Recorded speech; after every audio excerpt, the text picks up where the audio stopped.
Well, I've had a request to come back and make some new videos. So what I'm going to talk about today is just generic stuff. I think it's things that are really easy to miss. I think the majority of the patients that I see on a daily basis, anybody 35, 45 years or older, uh, the things that I tell them, honestly, they tell me that they've never heard in their whole life. So it feels good to kind of give away a little patient information because that stuff's really free. So I think that's really important. Um, let's just talk about basic stuff. Let's talk about flossing. Let's talk about toothbrushes. Let's talk about rinses. When it comes down to floss, any kind of floss that you want to get, this stuff is, I got some here. This is just a wax, kind of thin, almost tape-like. It's just standard regular floss. This stuff works well. There's a lot of different kinds of flosses. Get whatever works for you. This is also called super floss. The stuff here is really thick. I don't know if you can really tell the difference between the two of them, but this will fill a whole lot more space than this stuff will. So if you've got a lot of space between your teeth, use the thicker stuff, and it works kind of like miniature yarn. You just pull it really tight, goes down in, you let it loose, and it becomes taut, and you can fill all the space. So flossing is important because what I will tell you is, if given the chance, if someone said brush or floss, I would definitely pick the floss. And if someone told me to floss the front or the back teeth, I'd always pick the back teeth. It's just the way it is. You got to keep those things clean of debris. It has to come out of there. When it comes down to brushing, really the brushing, you got to give yourself at least 2 to 3 minutes. Brush each tooth 10 times. Brush each section, move here to here to here to here, start and end in the same place every time. It's a no-brainer.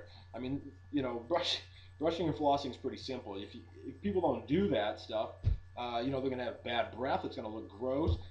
You see people, they look beautiful, they put nice shoes on, they brush their hair, they take care of themselves, but really, when they open their mouth, you're pretty well disgusted, and I can tell you that's a deal breaker for myself.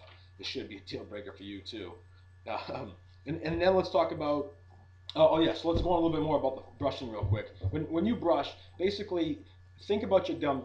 When you floss, you're flossing to the gum and below the gum, because the gums are not attached all the way to the top. They come up short about maybe 1 to 3 millimeters, and that's healthy. Anything more than 3 millimeters, well, there's a concern, and there's a bunch of variables of why they could be more than 3 millimeters deep. So let's talk about that healthy 1 to 3 millimeters. You do that 1 to 3 millimeters, and you floss that stuff regularly each day. You're going to be preventing gingivitis, periodontal disease at a really early stage, and that's what you want to do. So you can also brush that stuff too. You take the floss, you reach down maybe about a millimeter. The floss reaches about a half a millimeter. I'm sorry, the brush reaches about a half a millimeter. So let's say you can effectively clean 2 to 3 millimeters. Well, anything deeper than that, who's going to clean that? And even at home, I couldn't clean that myself. So you got to really take care of that space. So let's brush and floss that gum space. It's not about cleaning out a piece of chicken or getting out a little bit of broccoli. You know what I'm saying? You need to get the stuff that's below the gum line, pardon my French. So when you get down below that gum line, you clean that mess out, that's good.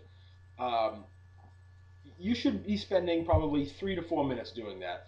Get the floss the gums a little, get yourself a little tissue, clean off the floss, go back in and floss in between those two teeth until the stuff's clean.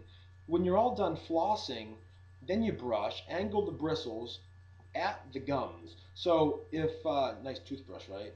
If you could think to yourself, if you could brush underneath your gums, that's exactly what you would want to do. You need to clean that space out of there from all the bacteria and the rotten food. I tell kids, the children, I say at work when they come in, do you really want to know what plaque is made of? Plaque is made of bacteria and rotten food. Now, if you could just pick the most favorite thing in the whole world, is your favorite food, and I told you, hey, little Johnny, there's a piece of pizza sitting right over there, and it's gorgeous, but it's on top of the trash. Do you want to eat it? He's probably going to say no. Well, now what's the difference between leaving that pizza in your teeth for 5 days or taking that nice piece of pizza off the top of the trash?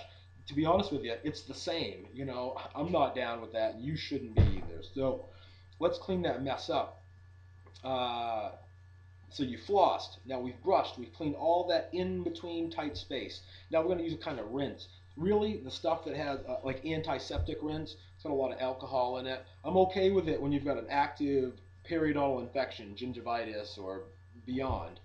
Using an antiseptic rinse occasionally is really good. Maybe even a source of uh, you can use peroxide even if you wanted to. But that's only to kill bugs. After you're done killing bugs, giving yourself 10 to 14 days of really good brushing, flossing, using a good rinse, you should be able to clean all the infection up. After that, really what we're looking for is fluoride. Fluoride's really important too, and we'll talk about that a little bit. Fluoride, we've got people out there that are like self-proclaimed anti-fluoride people, anti-amalgam people, and those are the guys that get all information from just Googling this sort of thing. So then they think what Google says is obviously gospel. What I can tell you is you better do your research on the doctors, and I'm not a doctor by any means, but the doctors and the professors out there and the scientists that do all the research. Look at PubMed, look at Medline. Any of those highly reputable places where they've had different types of research and analysis, meta-analysis, they've really done their research, so they're going to tell you the truth. If you gulp down a pile of fluoride, it's going to kill you, sure. It's going to stop muscles. It's got fluoride and calcium bond really strong together. So you got a lot of calcium in your muscles, and you got a lot of fluoride, and you got one muscle that you don't want to stop working, and that's going to be your heart. So what you don't want to do is pound down, a couple of jugs of fluoride. I mean, that would be stupid. And if you're doing that anyway, well, then I guess you deserve to die. Just joking. So if you're sipping that a little tiny bit, not a big deal. It might cause a little fluorosis in the permanent teeth that are developing, but mostly, if anything, it might make your tummy a little ill, if you're gulping it down as an adult. But what I would say to you is, use the fluoride on a regular basis every day. It helps to remineralize the demineralized areas in your teeth because there's calcium in your teeth, and since calcium and fluoride bond so hard, it makes a nice little matrix structure that's really, really hard, even harder than the natural structure in your own teeth. So put some fluoride on your teeth daily, and I think you're going to do all right. Let's face it, you go out there and you spend yourself $5 or $10 a month worth of that sort of your own dental insurance. You don't need to, go spend a whole pile of money in dental insurance. Now, I'm not an advocate to tell you to buy or not buy dental insurance. That's your own problem.